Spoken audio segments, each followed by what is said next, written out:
बच्चे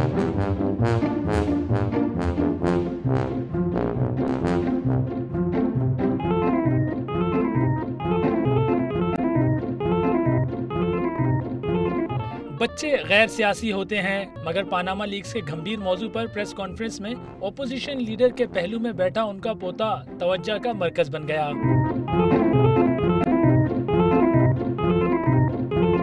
खुर्शीद शाह ने TOR जैसे मौजुआत छेड़े तो उनका पोता बोर हो गया। कभी दादा के पीछे मुंह छुपाकर सोने लगा तो कभी ऊँगते हुए शुरा को टुक टुक देखता रहा। दादा भी पोते की नींद से गाफिल न रहे और कई बार जगा कर आंख खोलने की हिदायत देते रहे।